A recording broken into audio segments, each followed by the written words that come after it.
There we go. I want to thank everyone for coming to the call.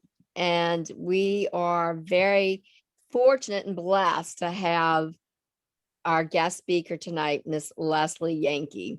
I met Leslie actually probably during the summer months, but we didn't really know each other. I was getting on Eric Lofholm's calls and she was on the calls, but I didn't really know who she was or anything like that. And over time, we became friends, and she is just one of these people. She rises to the top in everything that she does. She was a network marketer. She was like on the beaches and going to restaurants and hanging out with top owners of network marketing companies. She did very, very well. And Leslie has a lot of interest, like so many of us. And one of the things that she is really great at is she's also an interior designer. So she did that for a good while.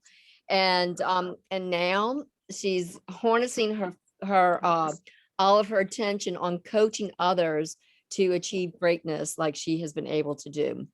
So now she's a full-time coach for Eric Lofholm, who's tremendously touched my life and changed my life, and so grateful. And I'm really appreciative of this friendship that Leslie and I have cultivated over all this time. And so Leslie has so much to bring to us tonight, and I'm super excited about everything she's going to teach us. So Leslie, you want to come forward? No, I don't. I'm so nervous. So I'm going to ask everyone first to please mute their lawns so that we can respect the speaker and everyone else. Please. Thank you. I appreciate all of you being on, and thank you so much, Desiree, for having me. You know, I've really enjoyed getting to know Desiree. Her general spirit always lifts my spirit. She doesn't probably know this, but there are times when just hearing her accent makes me happy. Then we get into visiting, and do you ever have that special person in your life that you give them a call because you know just hearing their voice is just going to diffuse a lot of angst? That's who we want to be. You know, we want to be that person. I think that, you know, a lot of people keep saying, how have you had so much success in your life? Through a lot of failures, first of all. It takes a lot of failures, and then it takes the mindset to get through the failures to get to the successes. And I think that mindset added to health, if you could do the math equation on success, mindset plus health is wealth. That's your true wealth, because that's your emotional and your financial wealth. And I want to make that super clear. And when people say, what is it that you think brings actual success to the table? I think that true success is tied to one word. Nobody wants to hear it. We all want to have it, and that's results. We all want results, don't we? It's like, you know, the joke about, you know, everybody wants to get to heaven, but nobody wants to die. Well, everybody wants results in their business, network marketing or otherwise. So if any of you on here are doing network marketing full time, awesome. I hope you're getting enough results to keep everything intact. But if you are like many and you're starting out part-time and you're filling it in and around your schedule, then it's really important that the time you do spend creates results. And I think about, there was a mentor of mine, my very first, what I would say serious run in network marketing was back in the 90s in Excel Communications with Kenny Trout. And Kenny Trout was raised in the projects of Chicago by a single mom. And basically, Mama Nadine told Kenny, there's not going to be another poverty Trout member, and the buck stops here, and you will get your education, and you will. And one of the things that she told him that he shared with us from stage was, and it really clicked with me, because I went back to when a kindergarten teacher told my mom, Leslie is bright, Leslie is capable, as are most of my students this year, but Leslie has alibis. And when she lets go of the alibis and accepts responsibility, she's going to really go places. And I had forgotten that, because who wants to think about that? And at 5, I probably thought it was, not even comprehensible what was being said. But my mom had some, dumbed down version of a conversation with me about making alibis. And how many of us to this day, myself included, still make alibis? And the thing about alibis is, they're reasons to us. I have this reason that I did this, and I have this reason I don't do that. At the end of the day, to everyone listening, it's excuses. That's all it is. And that's what my kindergarten teacher, who just passed away recently, I saw on Facebook. I was sad. I should have gone to visit her again. Mrs. Robbins. She was a very bright lady, clearly. And had I really understood that years and years ago, I would have saved myself a lot of grief. What Kenny's mother did was she would drag him by the ear every time he had an excuse for a bad grade in college, or something that didn't go right in the neighborhood, or something that went sideways in his life in general.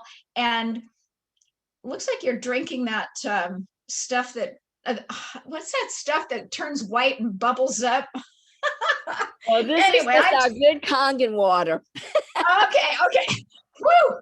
I was like horrified for just a quick moment. It's not vodka. I'm not going to squirrel too far, although squirreling is one of my attributes. Anyway, I digress. But she would always drag him by the ear, and she would say, "Say it, Kenny, say it." And where were they standing when she said that? She would drag him right over to the mirror. And he would have to say this: "Mirror, mirror on the wall, who's the cause of all my problems?"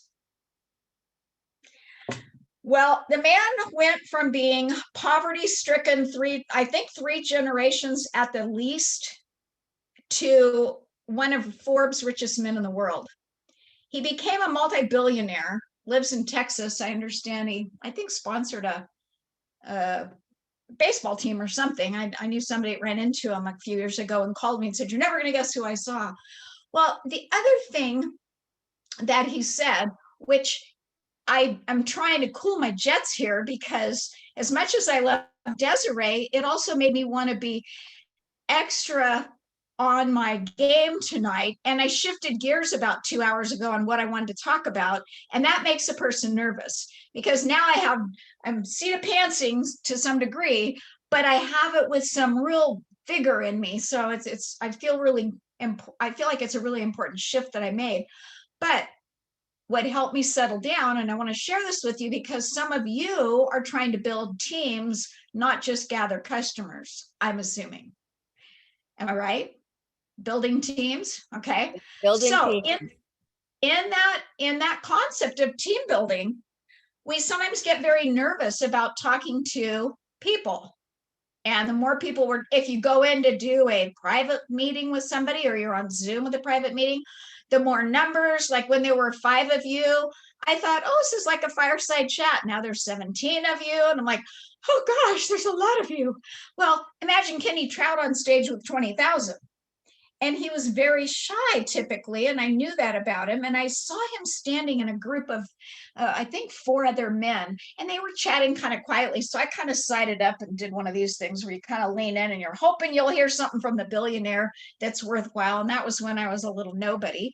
But I heard Kenny say to the guy closest to him, "So I hear you're going to finally be speaking on my stage tonight. This is wonderful." The guy goes, "Well, I don't know about wonderful, but yes, thank you, sir." And he said, "Oh, I'm anxious to hear what you're talking about." And he said, "Well, Kenny, not everybody can walk on that stage so confidently as you." And Kenny said, "Oh, but you're wrong. We all can do it." He says, "Here's the difference in me and you. The only difference is that my butterflies, in other words, we all get them, we all have them. My butterflies now fly in formation. And I remind myself of that when I'm getting ready to talk, because I've been talking on stages all over the US for years. I have never gotten comfortable doing it, but I never told anybody until I remembered Kenny saying that. And I thought, wait a minute, even Kenny Trout was a billionaire and his butterflies were still there. He just got them to fly information. Now, how did that happen? Practice. Practice and practice and practice and practice. So whatever it is you're trying to get good at, practice does not make perfect. That's a lie. But practice does improve our skills, and it improves our skills to the point that we feel confident. Well, guess what happens when you're talking to somebody and they're listening with both ears, but they're a little apprehensive to what you're presenting. Maybe they're not sure they are even looking for a business, or maybe they're looking for a business, but they're not sure it's with you. Or maybe they don't want a business at all, but your product's kind of interesting, but they don't want to get sold. And so there's that ebb and that flow, and that ebb and that flow, the dance and the, we used to tell the teenagers, okay, if he's running from you, stop and turn around and go the other way, right? That's what we do in the dating scene. Well, it's the same thing in the prospecting scene. If you start chasing too hard, I call you the hunter, and nobody wants to be hunted. The deer's out in the forest. They see the gun coming. They're not going to come up and sniff it out. They're going to be going the other way. But the fisherman, on the other hand, what's the fisherman do?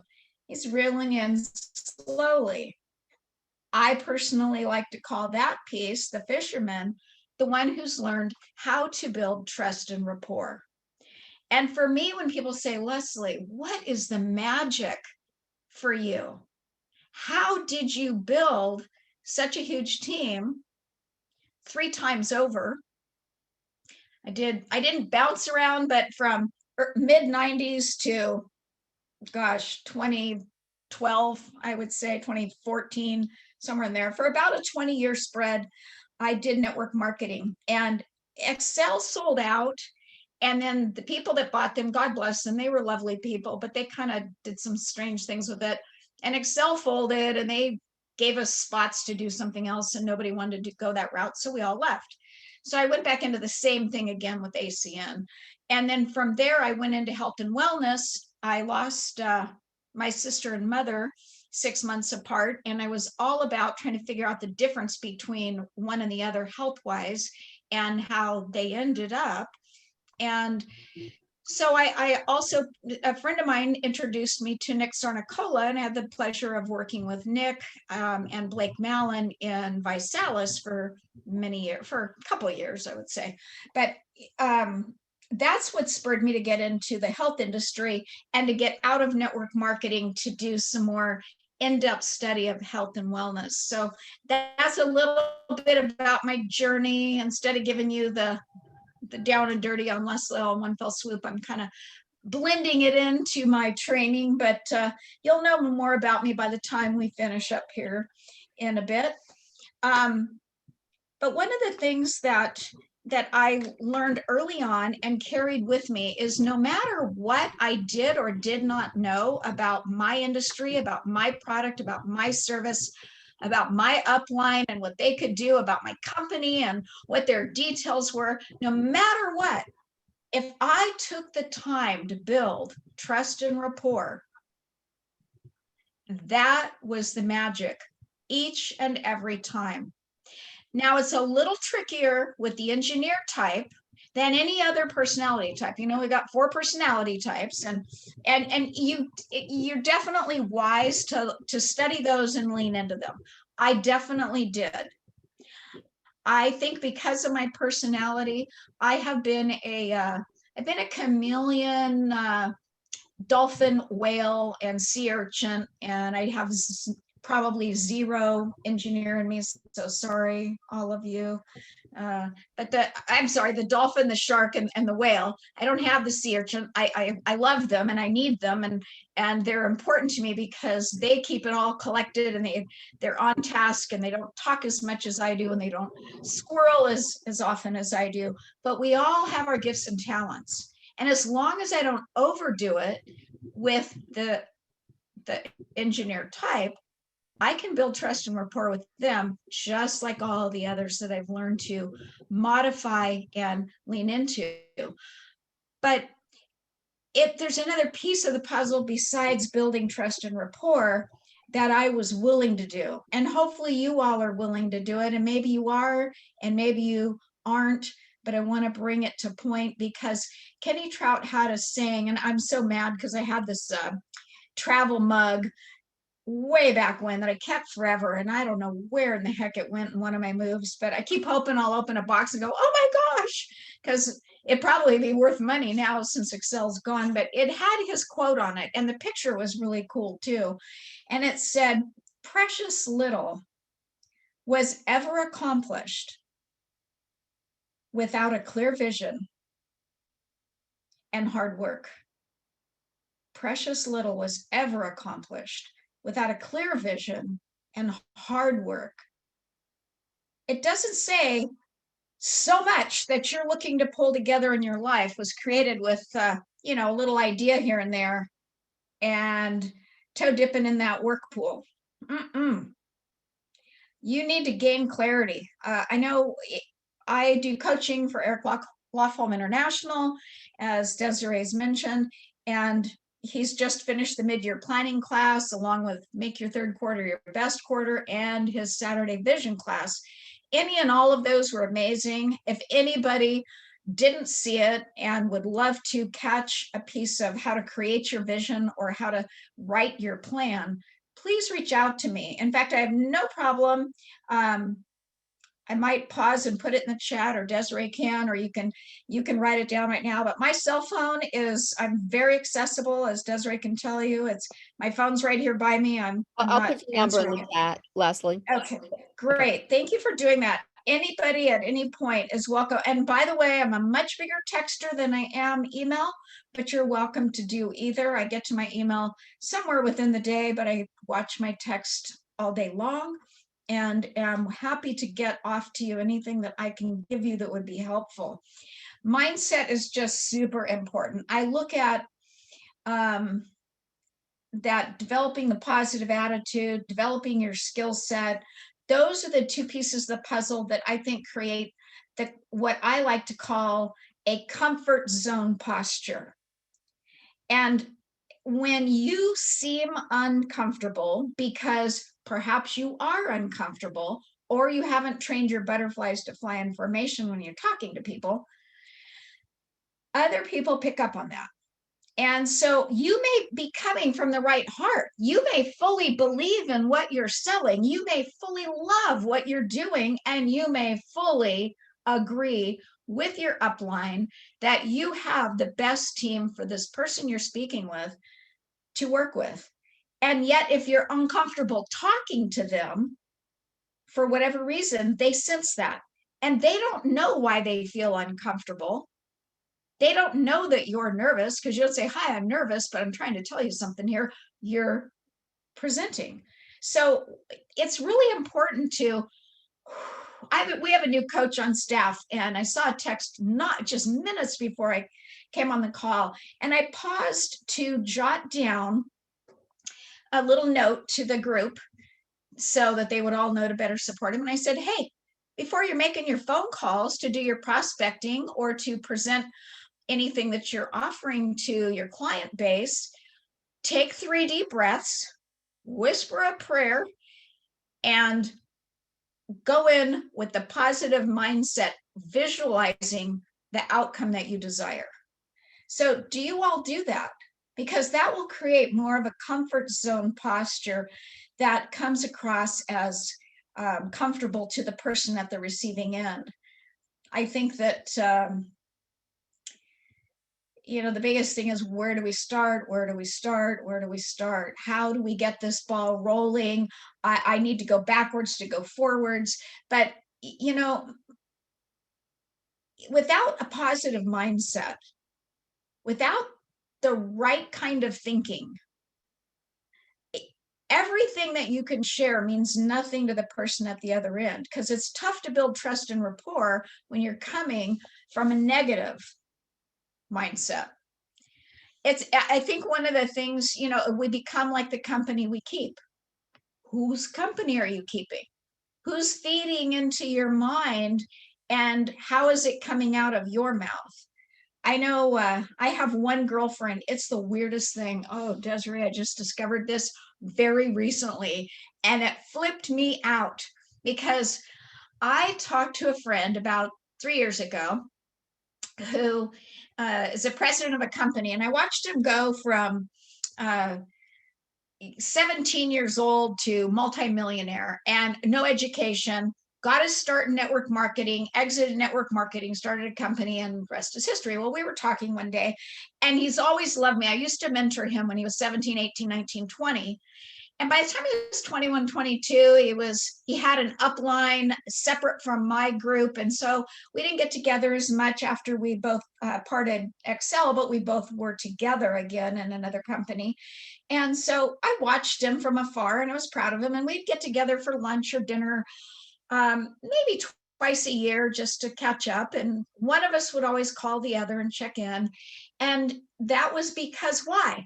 I had and hopefully have, I work hard at having a positive mindset and a joy about me that would draw people to me as opposed to repel. And so this one time a few years ago, I went to see his new office, and he's since then grown an even bigger one in another location. But I went to this office and we were talking, and I said, I don't know, we were just talking. I wasn't even thinking. I didn't feel like I was on stage or on cue. It was simply a visit. But he stopped for a minute and he goes, Les, can I ask you a question? I'm like, sure, anything. What's up? He's like, is blank, who he knew I was spending an awful lot of time with, and he knew this person, a negative person? I'm like, well, I mean, and I started saying all these great things. And he's like, that's not what I asked. And I said, well, let me ask you, why are you asking me that? He says, because we've been talking for about 30 minutes. And he goes, you right now, and he goes, and I know this isn't you, Les, but he goes, man, you are the most negative, positive person I know. Let that settle in for a minute. I'm like, what? Oh, yikes. Not good. So fast forward a few weeks ago, I was talking to this person that he was referring to. And by the way, they are not a member of any community that any of you would ever know. So I even if I blew it and the name came out, which it won't, because I love this person dearly, but you feel bad talking. But I think it begs the point I'm trying to make. I flashed back on being asked this question, and literally, I think it was 3 or 4 years ago at this point, but I've reflected on it recently when I was on the phone talking, and then we got together. And during the course of both times I thought, wow, it's what's on the news, who did what to who got killed on the street down around the corner, who had this happen. Oh my gosh, did you hear about my kid and and the siblings and what they're doing, and on and on. And it was all this blah, blah, blah. Well, do you suppose that I could quickly get it all off of me over and over and over and over? Now, what if I went back 4 years ago and I started doing this every day? I would once again become the what? The most negative, positive person we all know. Now, I was excited that he thought I was really generally a positive person. That was the good part of it in my mind. Of course, I took to heart what he was trying to say, and I went to work on it. And it's not the only time somebody has said that to me, but it always resonates. I don't get mad. I don't know about you all, but when people come to you, your upline, your cross line, your no line, your downline, as in your children. My grandson the other day, in the winter time, seems like the other day, time's flying. I was chasing him. He was teaching me to play soccer. And I'm running down the field and I kick the ball and it goes to the outside of that, it's a pretty huge area, but no, I got to go around it. The ball's got to go out of bounds. And I did this 3 or 4 times and I'm really competitive. And yes, he's a boy, he's 10 and he plays soccer. I'm a girl, I'm 66 and I've never played soccer. It's the dead of winter. I'm dressed like the Michelin Man because in my mind it's like 20 below, and I'm in California, it was probably 50, but felt like 20 below to me. So I didn't even want to do it, but no one else would play with him. So I said, okay, I'll learn. Well, I'm huffing and puffing down the field and I'm going to do it this time, kicking off of that. And I just stopped and I said, this makes me so mad. I cannot get it in. Not to save my soul can I get one goal. And he stops and he looks and he says, well, guess today we're going to have the student teaching the teacher. That's because I'm forever preaching to people about being positive, about saying what you want to get, not repeating all the things you hate, being optimistic, not pessimistic, being positive, not being negative, speaking into being what you want to have happen, seeing and getting it to the finish line. No pun intended. Man, he's like, if you say you can, you can. But you keep saying you can't. So you can't, Nanny.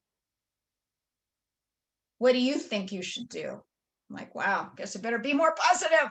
Change my mindset, flip that mindset hat around. It's so important. Yes, Tom, power of positivity is so, so important when we're speaking. It's important in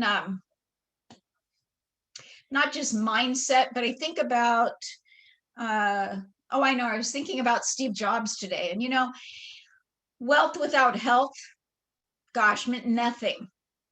Obviously, Steve learned a lesson. So I always say that your mindset is the breeding ground for both health and wealth. Mindset's the breeding ground for health and wealth. If we have a positive mindset, we're far more likely to compress time, if you will, to get to the goals you want to get to. But don't forget that what I said about Kenny Trout, the clarity. Without a clear vision, you can't get there. Without the right mindset, being positive, you can't get there. And without hard work, you can't get there. It takes a little bit of each. And the best thing to do is to think about each of those areas and where are you in the food chain, as it were. Do you lack self-esteem? Do you lack self-assurance? Where is your lack? We all have an area that we need to shore up, so to speak. So the question is, what do you need to shore up? For me, I needed to shore up positivity, because I'm very confident in general. I know I'm good at what I do. I love what I do. And so that's not so much the issue. I think health is wealth. Yes, it is, Debbie. Wow.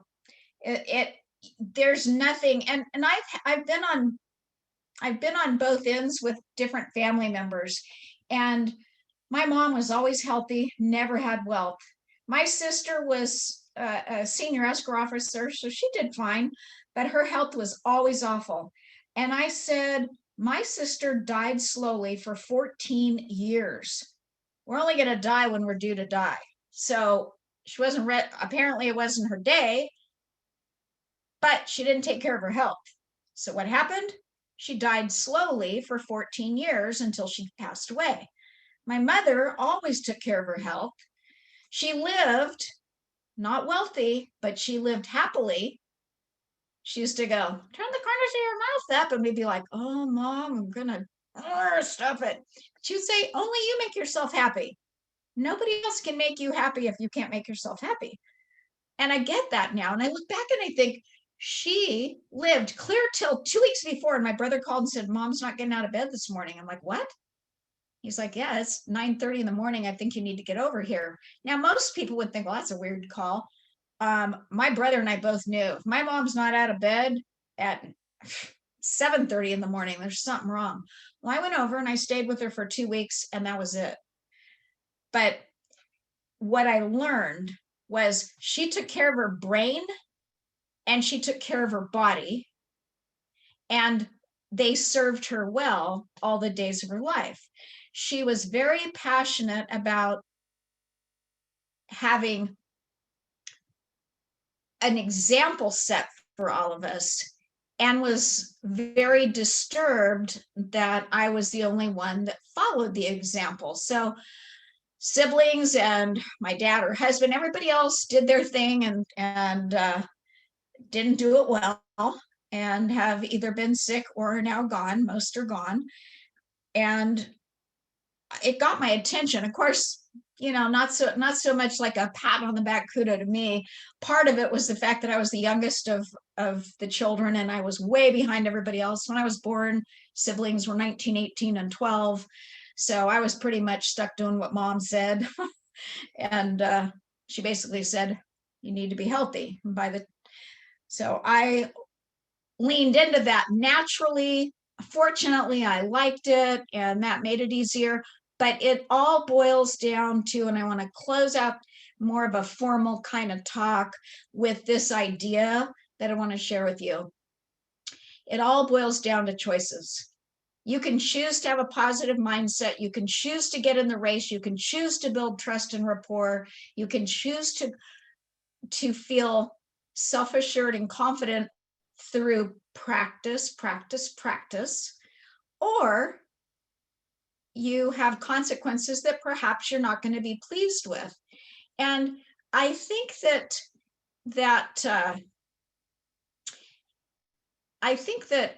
sorry, I keep reading the chat line.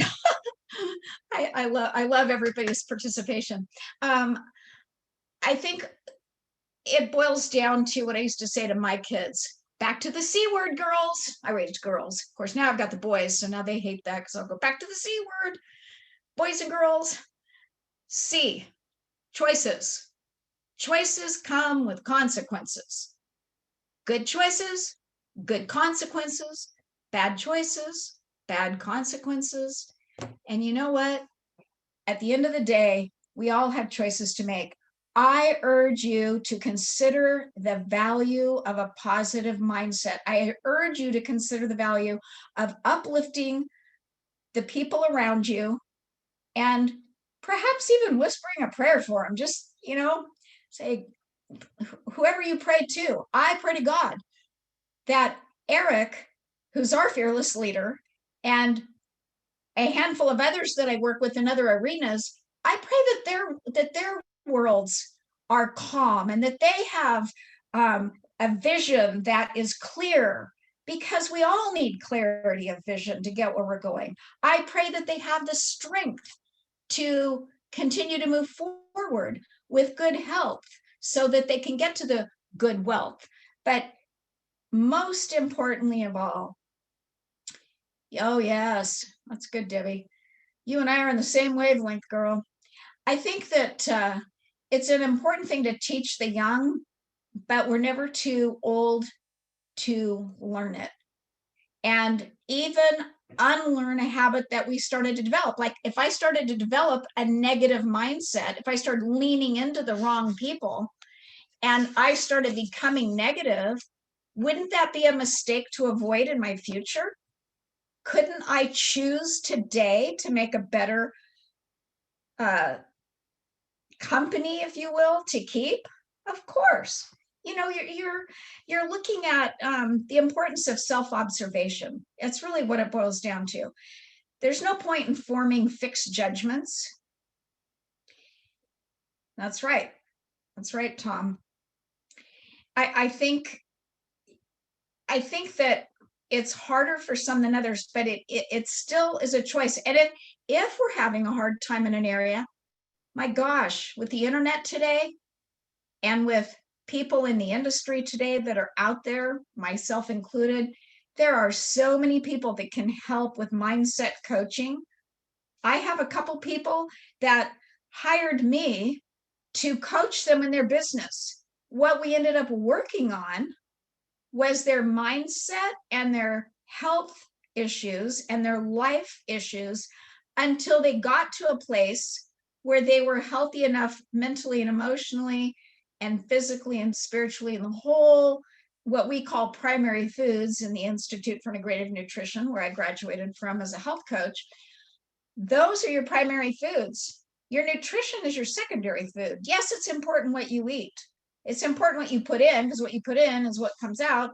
And it's important that you take care of your body. But you can have a coach that starts out one way, and you need to understand, if you need something else, ask for it. Just get rid of the drawing conclusions about things without knowledge. We tend to regurgitate stuff that we hear without necessarily believing it. And I want to wrap with the importance of avoiding, and it's hard when it's family, or like in my case, it's one of my best friends. I have a lot of friends that I would say are besties, and she's one that I would put in the bestie circle, and she totally means well and is just a lovely person in many ways, typically negative. I have another very close friend who's always depressed. I have another close friend who's always pessimistic. What I've learned to do is a little bit of time with each of them is fine. I can pour into them and I can receive their goodness from them. And perhaps I can help them work on these areas if they even want to. But you can't change somebody that's not choosing to change. So it's like that, you've got to see what you can change, know what you can't change, and have the wisdom to know the difference, and then make the choice to stay positive yourself. Encompass in your life situations, people, and events that are going to lift you up higher than you are now and give you something to put out to those that are around you. And to me, that's how you're going to build trust and rapport. That's how you're going to build your own inner peace and your own inner happiness. And again, just understanding that mindset plus health truly, I believe, is your emotional and financial wealth. That's the wealthiest you're going to ever be, as if you pair up mindset and health together, and that creates a wealth that's really worth having. And I want to give you time to ask questions. I had some other things I want to talk about another time, but I think this is a good stopping point, don't you, Desiree? That was fabulous. What I really appreciate about you, Leslie, is that you have such passion about what you do, but it's encompassed with compassion together.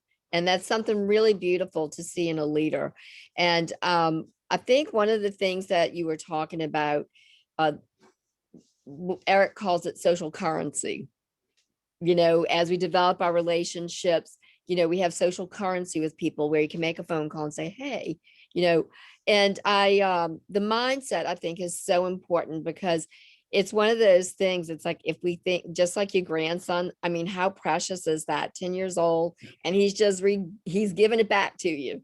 Right. And and isn't it wonderful to have friends in your life who are willing to call you out, and that we're in a place to receive it, because that's Yes. where real change comes. Because it is very easy to get into patterns. As Eric says, we live our lives in patterns, and sometimes we don't even recognize that we're doing it until we're called out on it. So I just really appreciate everything that you talked about. But I think my favorite one is the one that you talked about with Kenny, with his mom pulling him by the ear. Mirror, mirror on the wall, who's the cause of all my problems? Me. That is like so cute. I've never heard that before. That is great. So I would like to open it up and see if anyone has any questions or has any comments. It would just, I just really appreciate you so much. Thank you, Leslie. You are very welcome. Hi, Thank Leslie. you. This is Cherie. I just want to say thank you so much for this call. I just love your heart and your energy and all your good information. So thank you so very much. Thank you, Cherie. I appreciate you saying that. You're welcome. You're welcome. You can just you're so sincere and that's I know that everybody else has to have been touched on this call. Thank you so much. Thanks, Cherie. God bless you. God bless you. Does anybody have a question that's more specific even? Don't worry about it being related to mindset, health, wealth, trust, rapport. You might have a question about, okay, Wesley, let's get down and dirty. How did you go about fill in the blank? You know, how did you hit top producer and customer gathering? Or how Okay, did you hit I'm the going to ask the recruiting question production? because since I know you. So Leslie has 2 daughters and they were in an accident when they were young and you were a single mother at the time when that happened. How did you get through Well, that? you know, And how did you stay on top? I guess that would be the question because obstacles come every day in our lives, but yours was more of a tragedy. I mean, your children both made it out, but it took years of physical therapy. barely, So yeah. would you be willing I to share think, that story or is that too, yeah, not no, the story, just how you did it? we all have pain in our lives. I remember one time being really angry with my sister because we were in a line at church and the pastor was shaking everybody's hand and he got to mine. And just to tell you my normal sense of humor, he knew and he was pretty silly and he was shaking hands. And he gets to mine and he did that limp shake that, oh, it's gross. I didn't know that one. I'm like, what is that? So then he laughed and he said a few things. And my sister was coming along behind me. And I forget what he had said to me because all I remember about this whole thing was the fish shake and my sister's words. My sister's words were, oh, yeah, this is Leslie. She's the lucky one in our family. Oh, I wanted to give her a knuckle sandwich. And she was 18 years older than I was, or am. And I thought, you don't get it. This has nothing to do with luck. When I was 6, my brother was killed, and he was my favorite brother.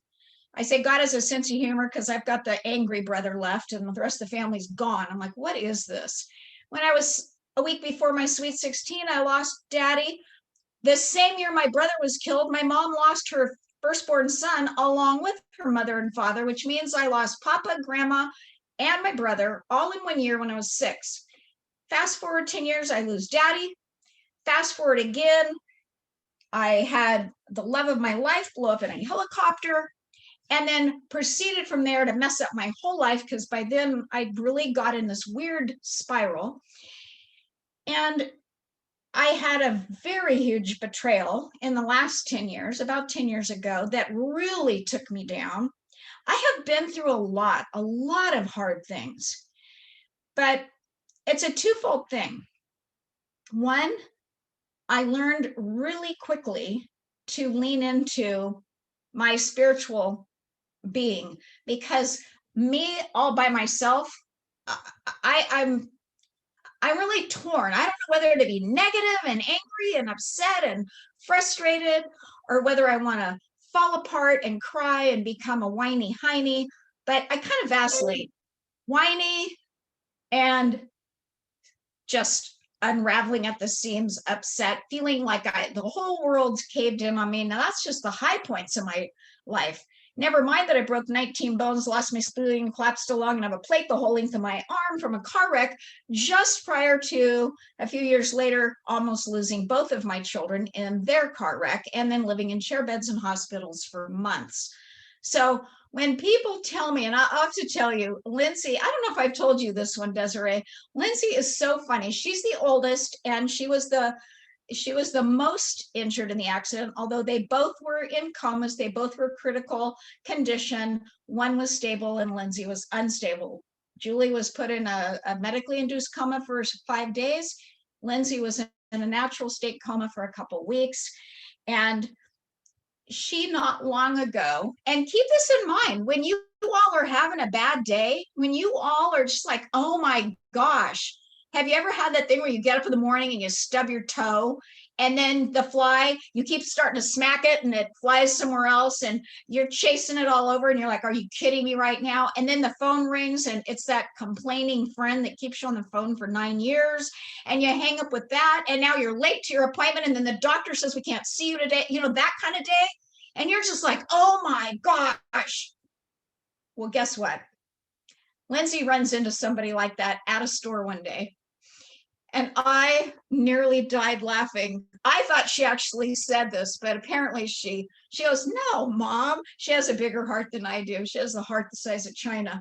And so she wouldn't say this to anybody.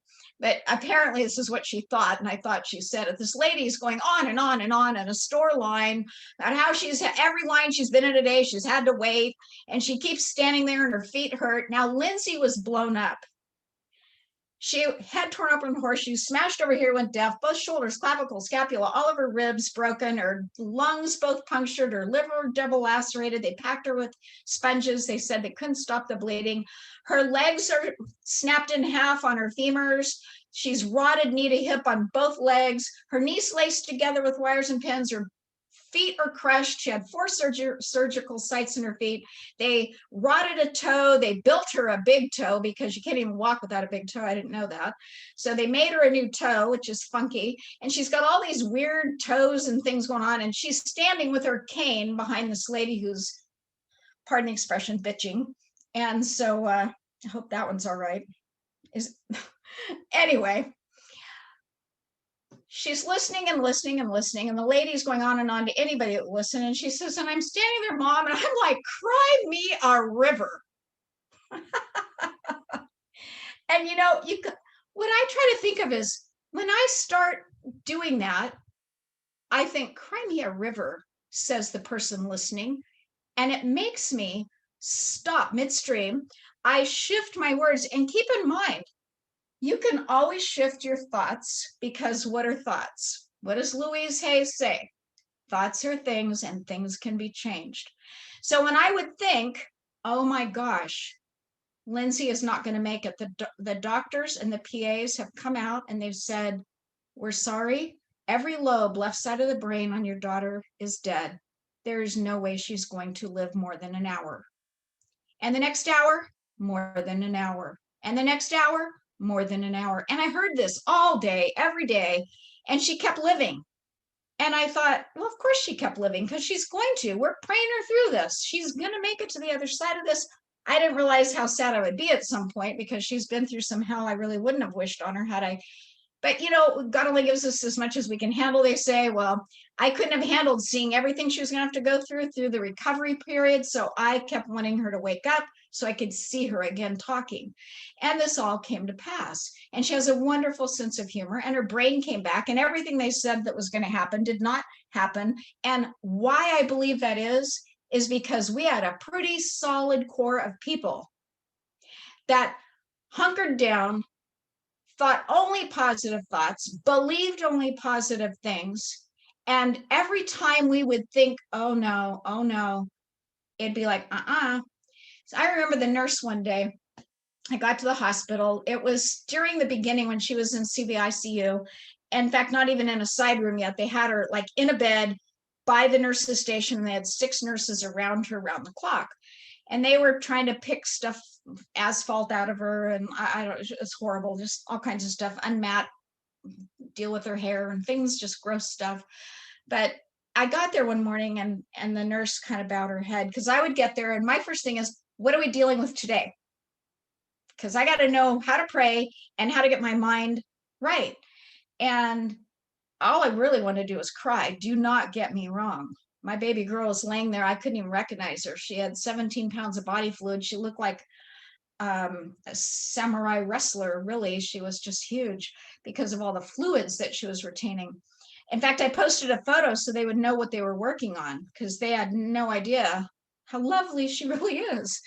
And so I get there this one day and I said, so what are we dealing with today? And this is what I want you to take away from this. This is something you can do. We all can do this. They said, or the nurse said, oh, Leslie, I'm so sorry. She's developed ARDS in the night. and the tears started to run on the nurse. And I'm like, ARDS? I don't understand. They said acute respiratory distress syndrome. And I said, okay, that's good to know. And she's like, no. And she bowed her head and the tears were really flowing. And I said, hey, I need to understand a little more about this. And she said, Leslie, it's really a miracle she's been here this long. But with ARDS, 90% of the patients that come into the trauma center from that particular place that we call the Bermuda Triangle for car wrecks, it was a hit and run with a trucker. They never caught the guy. It was a very expensive run, both emotionally and financially, because they never caught him. It was a officer that was a off-duty officer that chased the girls off and got the airmedics to come take them, but didn't get the license number. So they said, this is the Bermuda Triangle patient scenario. 90% get ARDS, and 90% of the patients that got ARDS pass away. We're so sorry. And I remember immediately looking at her and I said, oh, well, then we don't have that one. And she's like, but yeah, we do. And I'm like, if the odds are that bad, then we're not going to have that one. And by the end of the day, her fever went down, her lung capacity improved enough that they said, wow, we don't know what happened today. This is totally a miracle. And I'm like, uh-huh. But you know what? You can create everyday miracles in your life, in your business, in your health, in your finances, in your mind. It all began in my mind. It's what I chose to believe. It's what I chose to think. What's that saying? What you can conceive and believe, you can achieve. And I just have to say, we do. I showed network marketing to a young man who was 18. This just popped in my head. So do I have time to share it? Can I tell you a story? Yeah, It's sure, real of short. course. Well, This before young you man. do, before you Okay. do, Sure. I really wanted everyone to hear what you've been through, because it's easy to look at you and say, oh, wow, she's beautiful. She has it made. She was able to do this and that. But look at how much emotional trauma and physical trauma and financially, and you still somehow found a way to stay on top. That is all pretty miraculous. And it's, of course, it's had to do a lot with, your thought process. You made it happen because of your belief. You had the vision. People that have vision perish, they say, and I thought, well, better not do that one. Yeah, to me, it's leaning into that. And when you lose it, take a break and find it, because it's there. It's a choice. And it was an interesting, I called it the hospital subculture. That's how I felt I was living. I lived in chair beds for months because I followed her from the trauma center in Modesto, California. We then 5 weeks later, we took an ambulance to UCSF where they did she has a cage in her back. They took a rib out of her chest and crushed it and put it in this cage with 2 rods and 4 screws because she had broken her T6 and her L1. And so they also said she'd be paralyzed and would never walk. She's walking. Recently, she decided recently, I want her to speak, but she hates this stuff. But she's writing a book, and I'll let you all know about the book. It should be it's in editing phases. It's done, but it's just taken her forever. But she decided a couple years ago that she'd always wanted to go to Paris. And after all this happened, she knew she wasn't going to have the strength to travel. And a girlfriend of hers travels internationally for business. And Jenny said, girl, you're going with me to Paris. You've always wanted to go. And I have a trip to Paris it was Memorial Day 2 years ago. And she said, so you're going to go. All you need to do is have a ticket, because I got the room. I got everything. I got the whole thing covered. You just, need to get a flight. And you got a year to figure that out. Well, her thought was, I don't want to be a burden to my girlfriend, and traveling is not easy, even with my cane and my back, all that. So she's decided, because it's something she wanted. So hear me. If you want something bad enough and you decide you can do it and you can have it, then you will do what it takes. So here we are. It's going to be 20 years. She was barely 23 when it happened. It was 20, it'll be 20 years on July 6th since her accident. So 18 years of hobbling with a cane. She's now walking without a cane. And her chorus, she'll go, Mom, feel me, go ahead, hit it. I'm like, okay, I don't really want to sock you, but I'll touch it. And she's like, I am solid. I know I weigh a lot, but it's because I've gotten solid. I have muscle, and that's how I'm supporting myself. Well, it's interesting because she's still hurt. She's in a tremendous amount of pain. And that's why Desiree and I've done a lot of talking about her recently. But she has made up her mind that she will do everything she can do. And that's what we can do, everything we can do. There's only one person that limits you in your business, in your marriage, in your relationship, with your spouse, your significant other, your parent, your child, your friends, your coworkers. There's only one person that limits those relationships. There's only one person that holds you back from anything you're trying to get. And that brings me to my point about the young man I showed a network marketing company to back in the 90s. And he didn't even have a car. He couldn't get to my house for the meeting. And I went over, picked him up, drove him to my house, sat him down, showed him the business. And he was sitting there, enjoying the soda I got him, or whatever it was that back in the day. And I looked at him and I'm thinking, you just seem like you're blank. And he goes, Leslie, let me give you a piece of advice. I'm like, right.